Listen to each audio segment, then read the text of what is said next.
अच्छा ठीक है बड़े बाबू, कल भोर होते ही मैं पोस्ट ऑफिस आ जाऊंगा। आज इस अंधेरे में रास्ते पर न निकलना ही बेहतर होगा। गिरधारी एक पोस्ट ऑफिस में काम करता था। ट्रांसफर होने की वजह से आज वह इस गांव में अपनी पत्नी के साथ आया था। चारों तरफ उस वक्त घुप अंधेरा था। ऊपर से सर्दियों की कोहरा परत दर परत उतर रही थी। अब बताओ तो, रात में खाओगे क्या? चावल तो लाए ही नहीं। हर वक्त इतनी जल्दी करते हो। एक बार सामान समेटते समय देख तो सकते थे। बोलो, अब हम क्या करें? अच्छा ठीक है, गुस्सा मत करो। मैं देख आता हूँ, जरूर कोई दुकान मिल जाएगी। पत्नी को घर पर छोड़कर वह कोहरे से ढकी गांव की सड़क पर आगे बढ़ने लगा। दूर रेल लाइन से कभी कभी ट्रेन की सीटी की आवाज आ रही थी। चलते चलते गिरधारी सोच रहा था, इस सुनसान गांव में दुकान मिलना बहुत मुश्किल लग रहा है, लेकिन थोड़ा ढूंढने पर शायद क्या पता मिल जाए। अचानक सड़क के ठीक बाईं ओर एक लालटेन की पीली रोशनी टिमटिमा रही थी। वही पुरानी गुमट्टी वाली दुकान थी। गिरधारी रुक गया। अरे यही दुकान तो रास्ते से आते वक्त हमने देखी थी। दुकान के अंदर लगभग 65 साल का एक आदमी बैठा है। रंग एकदम सांवला काला, मगर चेहरा अजीब तरह से मीठी मुस्कान से भरा हुआ। चावल मिलने की खुशी से गिरधारी का दिल खुश हो गया। वह तेजी से दुकान की तरफ बढ़ा। हे बाबू, आइए आइए, मेरी दुकान में आइए। गिरधारी थोड़ा चौंक गया, फिर भी कदम बढ़ाकर जैसे ही दुकान की देहरी पर पहुंचा, उसकी नजर दुकान के सामने बिल्कुल बीचों बीच पड़े एक मिट्टी के घड़े पर पड़ी। उसके चारों ओर काली सी काई जमी हुई थी। बूढ़ा आदमी जिसका रंग बिल्कुल काला था, मगर चेहरे पर अजीब मीठी मुस्कान थी, वो बोला, उफ, ये घड़ा। बाबू, जरा पैसे हटा दीजिएगा। आंखों से अब ठीक से दिखता नहीं है, नहीं तो मैं खुद ही हटा देता। ये घड़ा ठीक है, हटा रहा हूँ। वो पैर से जैसे ही घड़े को धकेलता है, घड़ा थक की आवाज के साथ लुढ़क कर टूट जाता है। टूटे हुए घड़े के टुकड़ों के बीच अचानक दो सूखी हड्डियों के टुकड़े और एक दो मुरझाए हुए सूखे फूल दिखाई देते हैं, मानो वो बहुत साल पुराने हों। और उसी समय हवा में एक अजीब सी सड़ी हुई बदबू फैल गई। गिरधारी को ये सब थोड़ा अजीब लगा। ये सब क्या है? अरे कुछ नहीं बाबू, मैं तो सबको समझाता रहता हूँ। इधर बच्चे खेलते हैं ना, कौन जाने कहां से क्या फेंक गया होगा। आप बताइए, आपको क्या चाहिए? चावल है आपके पास? आधा किलो दीजिए। चावल? अरे बाबू, आपके लिए सबसे बढ़िया चावल दूंगा।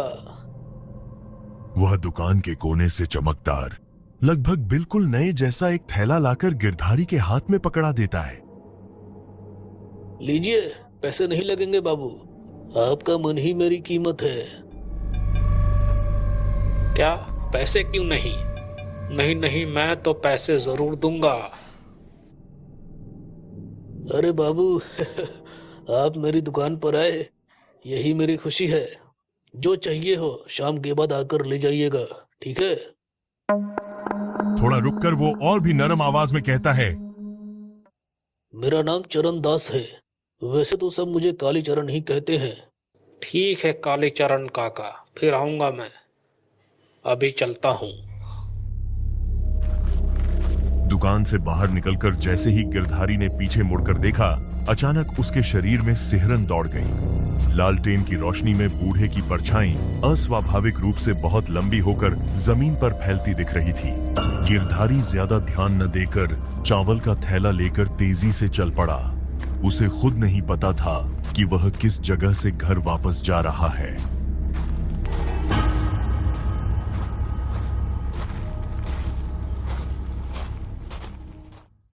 सुबह होते ही गिरधारी पोस्ट ऑफिस पहुंचता है। दीपक पोस्ट ऑफिस के बाहर ही खड़ा था। बड़े बाबू, आज मैं जरा जल्दी घर चला जाऊंगा।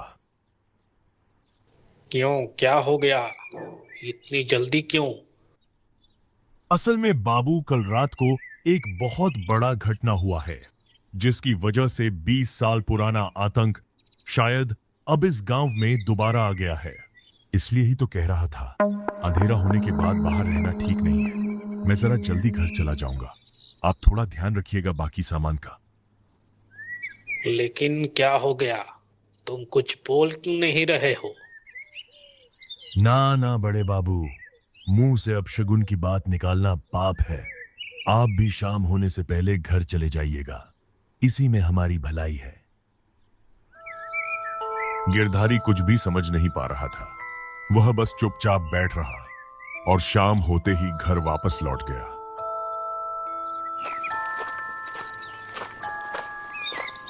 सरोज उसे देखते ही बहुत खुश होकर कहती है, इतनी जल्दी लौट आए, अच्छा ही हुआ।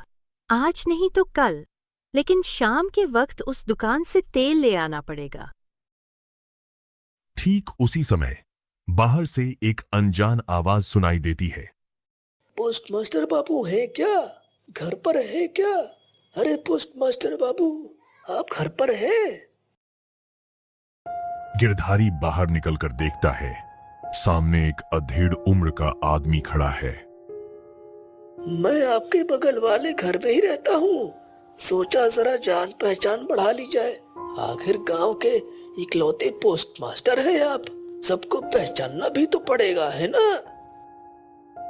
बातों बातों में उस आदमी का चेहरा अचानक कुछ गंभीर हो जाता है। लेकिन हाँ, शाम ढलने के बाद बिल्कुल भी बाहर मत निकलना।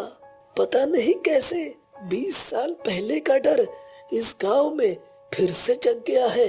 गांव के ऊपर एक बड़ा खतरा मंडरा रहा है। कौन सा डर?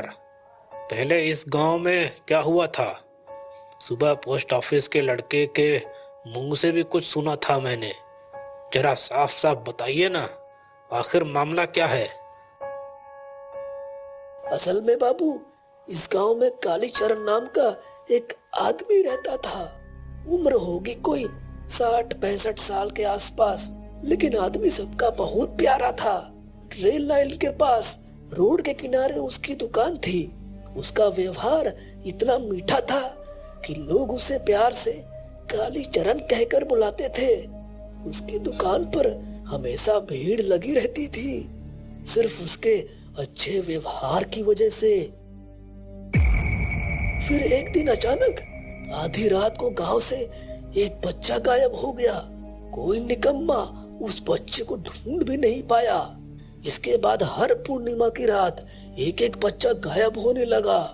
करीब 3-4 बच्चे इसी तरह लापता हो गए। एक रात गांव के एक आदमी ने देखा कालीचरण अपनी दुकान के पीछे काला जादू कर रहा था। पास के गांव का एक बच्चा बेहोश पड़ा था वहां पर।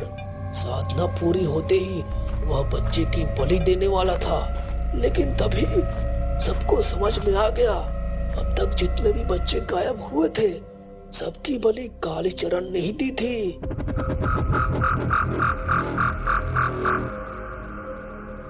अरे बाप रे, ये तो बहुत भयानक है। फिर क्या हुआ? गांव वाले गुस्से से पागल हो गए। सबने मिलकर कालीचरण को उसकी दुकान के सामने घेर लिया। उसे बेरहमी से पीटा। इतनी मार पड़ी कि गंभीर चोट की वजह से आखिरकार कालीचरण वहीं मर गया। इसके बाद गांव के बुजुर्ग सन्यासी के कहने पर उसी की दुकान के नीचे कालीचरण का दाह संस्कार किया गया।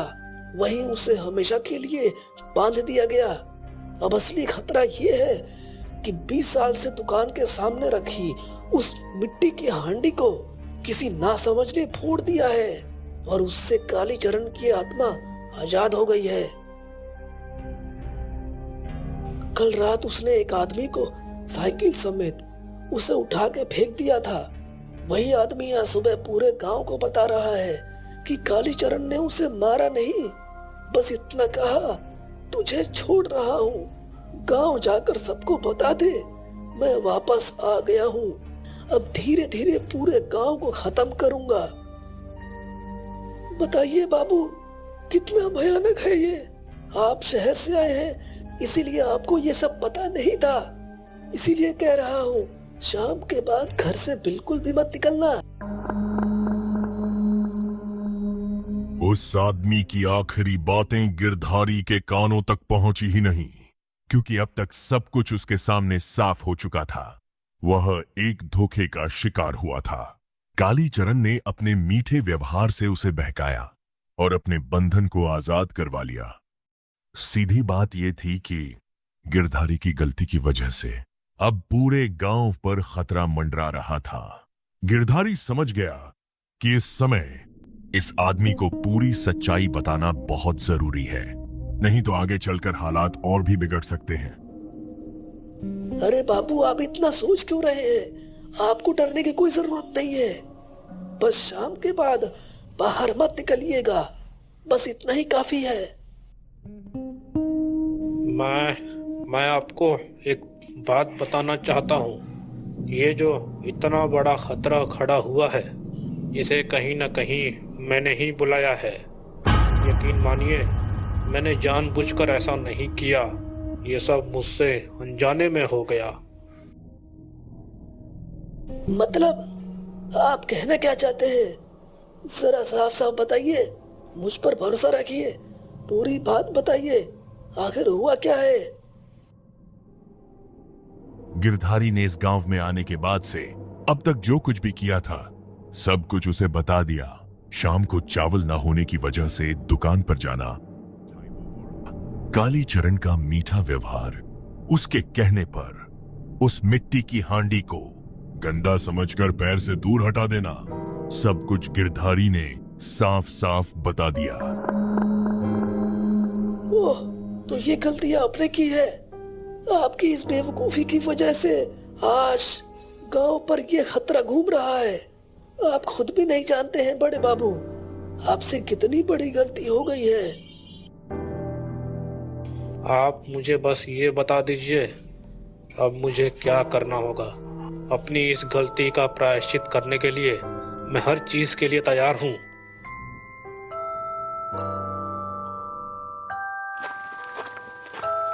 गिरधारी और बाकी गांव वाले सब लोग चुपचाप गांव के पश्चिम में बूढ़े सन्यासी के घर पहुंच गए। सन्यासी उस समय शाम को आंगन में बैठकर चाय पी रहे थे। सब उनके सामने खड़े होकर पूरी बात साफ साफ बता देते हैं।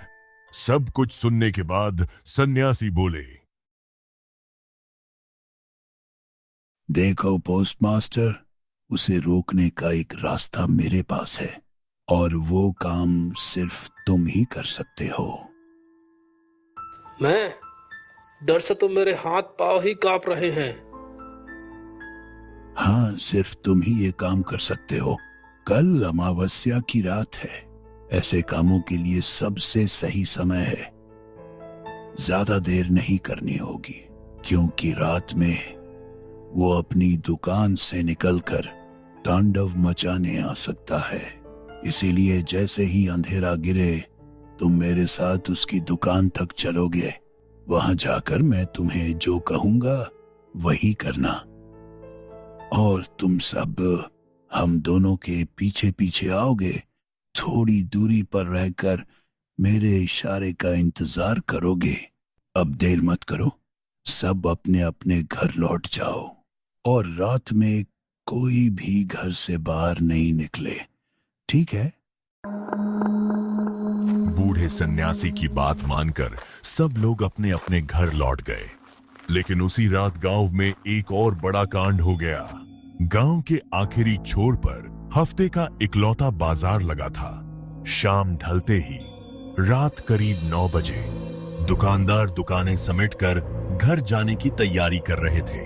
तभी अचानक इस कड़कड़ाती ठंड में तेज आंधी चलने लगी। हवा इतनी जोरदार थी कि कई लोगों की दुकानें उड़कर दूर जा गिरी और उसमें कई लोग जख्मी भी हो गए। हवा में एक तीखी, डरावनी हंसी गूंज उठी। और उसके साथ एक भयानक ऐलान।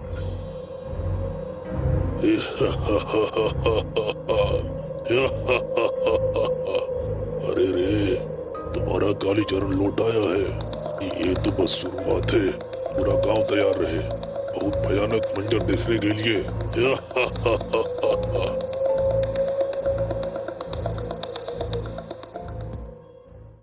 अगले दिन घोर अमावस्या की रात, जैसे ही अंधेरा गिरा, बूढ़ा, सन्यासी और गिरधारी सीधे उस दुकान के पास पहुंच गए। देखो पोस्टमास्टर, दिल मजबूत करना होगा। ये काम तुम्हें ही करना है। तुम्हारे पास बहुत कम समय होगा और याद रखना, वो तुम पर भरोसा करता है क्योंकि तुमने ही उसे उसके पुराने बंधन से आजाद किया था। तुम दुकान के अंदर जाओगे और बातों में उसे उलझाए रखोगे। उसी समय मैं दुकान के चारों तरफ बंधन बना दूंगा ताकि वो वहां से निकल न सके। और जब मैं दुकान के सामने पहुंचूं तो मेरे इशारे पर तुम तुरंत बाहर कूद आना। फिर मेरा असली काम शुरू होगा। सन्यासी की बात मानकर गिरधारी दुकान के अंदर चला जाता है। गिरधारी को देखकर कालीचरण बहुत खुश हो जाता है। पहले की तरह मीठे व्यवहार से उसे बैठने को कहता है। अरे पोस्टमास्टर बाबू, आइए आइए, बैठिए। मैं तो आपको ही सोच रहा था। उस रात के बाद आप मेरी दुकान पर आए नहीं। बताइए आज क्या चाहिए? आज कुछ नहीं चाहिए चाचा, बस आपके साथ 2 पल सुख दुख की बातें करने चला आया हूँ। बहुत अच्छा काम किया। मन खराब हो तो शाम के बाद यहीं चला आया कीजिएगा। गिरधारी उसे बातों में उलझाए रखता है। उधर सन्यासी दुकान के चारों तरफ बंधन पूरा कर देता है और सामने आकर जोर से बोलता है। पोस्टमास्टर, अब एक पल की भी देर नहीं, तुरंत दुकान से बाहर आ जाओ। सन्यासी के इशारे पर गिरधारी एक छलांग में दुकान से बाहर आकर सन्यासी के पास खड़ा हो जाता है। उसी पल सन्यासी मंत्र पढ़ते हुए पानी जैसी कोई चीज दुकान के सामने छिड़क देता है। कालीचरण, क्या सोचा था तूने? मैं तुझे रोक नहीं पाऊंगा। जब तक मैं जिंदा हूं, इस गांव का कोई नुकसान तू नहीं कर पाएगा। इस बार ऐसा बंधन दूंगा कि तेरी 7 पीढ़ियां भी यहां से बाहर नहीं निकल पाएंगी। कालीचरण का चेहरा अचानक बदल जाता है। वो इंसान से ज्यादा एक भयानक दानव जैसा लगने लगता है। गुस्से से फुफकारते हुए वह चिल्लाया। सन्यासी, तूने मेरे साथ धोखा किया है। मैं यहाँ से आजाद होकर सबसे पहले तुझे ही मारूंगा। और पोस्टमास्टर, मेरे मीठे व्यवहार का तूने ये परिचय दिया। मैंने तेरा कोई नुकसान नहीं किया और तू इन सबसे जा मिला है। सन्यासी के बाद तुझे भी भयानक मौत दूंगा, चाहे तू कहीं भी छिप जाए। सन्यासी इशारे से 4-5 और गांव वालों को बुलाता है। सबको मंत्र सिखाकर साथ में जप करवाता है। अचानक कालीचरण के शरीर और उसकी दुकान में भयानक आग भड़क उठती है। उसकी चीखें धीरे धीरे हवा में घुल जाती हैं। आग बुझने के बाद वहां कुछ भी नहीं बचता, मानो वहां कभी कोई दुकान थी ही नहीं। सन्यासी एक नई मिट्टी की हांडी के नीचे कुछ हड्डियां, सिंदूर और कुछ गुड़हल के फूल रखता है। उस पर मिट्टी डालकर एक बरगद का पौधा लगा देता है। जब बरगद बड़ा हो जाएगा तो कोई इसे काटने की हिम्मत नहीं करेगा। और जब तक बरगद रहेगा, कालीचरण की आत्मा भी यहां से बाहर नहीं निकल पाएगी। उसी रात सब लोग निश्चिंत होकर अपने अपने घर लौट गए। कुछ दिनों बाद उस जगह के चारों तरफ दीवार खड़ी कर दी गई ताकि बरगद के बड़े होने तक कोई वहां न जा सके।